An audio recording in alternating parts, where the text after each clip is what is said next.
Joining me now, Democratic Senator from Illinois, Dick Durbin. He is the ranking member on the Senate Judiciary Committee. Senator, it's good to have you here on a very consequential day.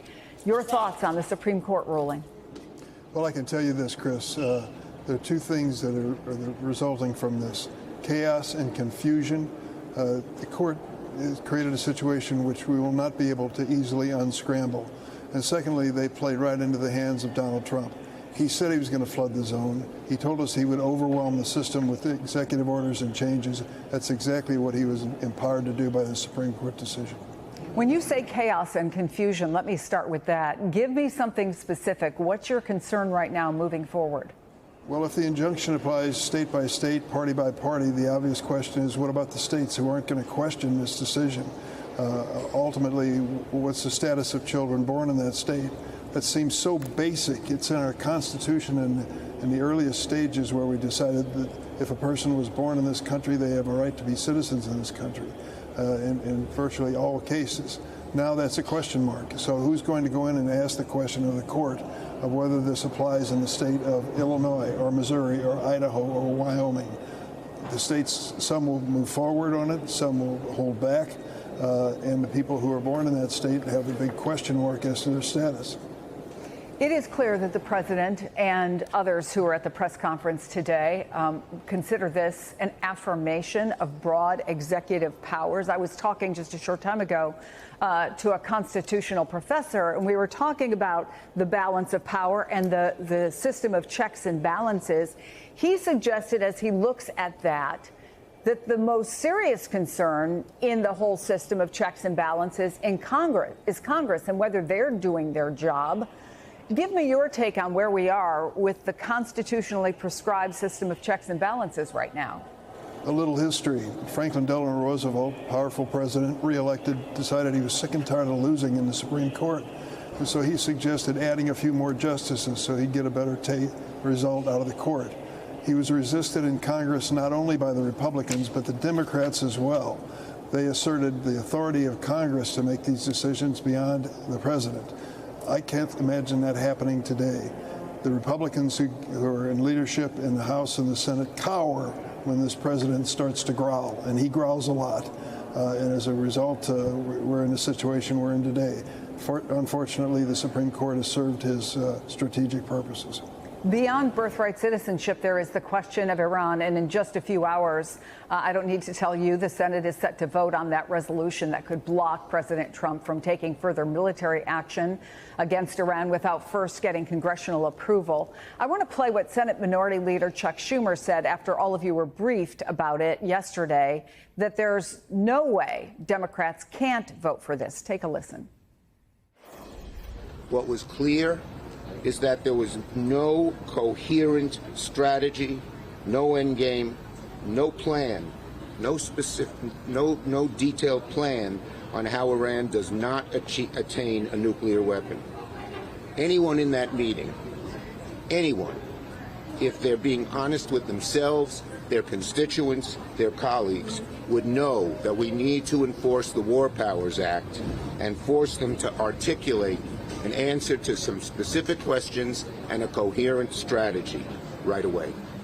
Senator, what do you expect tonight, and how is it informed by that briefing? I can't tell you how the Republicans are going to vote on this issue. I think an overwhelming majority of Democrats will be voting in favor of the Kaine resolution. I will be. I can just tell you this, Chris. There comes a time when you have to make a hard decision. I faced that with the invasion of Iraq and the suggestion of weapons of mass destruction. 22 Democrats, 1 Republican voted against that invasion. It's the best vote I've ever cast in Congress. As a result of that invasion, we learned there were no weapons of mass destruction, and we still embroiled ourselves in a war that went on for years and cost thousands of American lives. Don't you think the American people should have made the decision at the outset? I think if they would have made the decision, it would have been a different outcome altogether. Well, the polls certainly back you up that most Americans, at least the majority of Americans, were against that action. But the president at his press conference was just asked about Iran, and he actually went beyond saying just that the sites hit by the bombs were obliterated. He discounted concerns that Iran simply moved its operations elsewhere and is still a threat. Take a listen. Are you concerned at all about secret nuclear sites in Iran? You talked about maybe just Secret nuclear site? yes, that there might be some Not on the really. radar. Can I tell you? They're exhausted. And Israel's exhausted too. And I dealt with both of them. And they both wanted it settled, both of them. And we did a great job, but they're exhausted. The last thing they're thinking about right now is nuclear. He says the net effect of the decision that he made is peace, that they are heading to a place where people will stop dying. You just got a classified briefing on this. So what do you say to the president, and what questions do you still want answers to? Well, I think I'd say to the president, I hope he's right.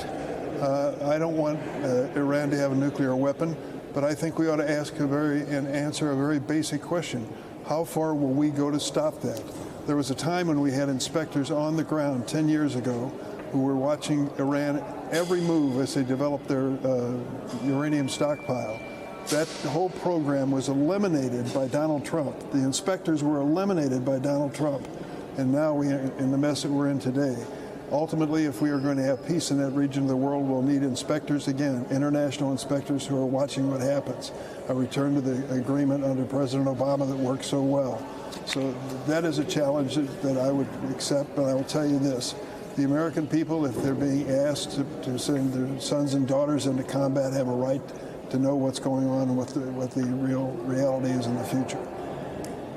The White House, Senator, is now planning to limit intelligence sharing with Congress after the leak of that preliminary Iran report. The president has pointed fingers at Democrats, and in fact, a suggestion is that it was a congressional Democrat who is the leaker. I wonder what the conversations are you are having among your colleagues. Do you think that the White House will do it, and can they? Well, they can decide what they're going to do in terms of intelligence information. I do not support leaks. I believe that they've been part of our history under presidents of both parties, and I think the sources of those leaks are probably from both political parties as well.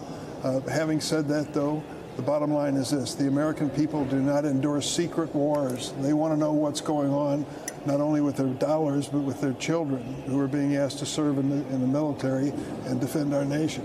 It is the right thing to do. We've got to have a situation where this information is shared on a bipartisan basis. Otherwise, it is suspect, and the secrecy of it is not going to enhance people's credibility. Senator Dick Durbin, thank you so much for giving us so much time today. As I said, such an important day, and we do appreciate it. Thanks, Chris.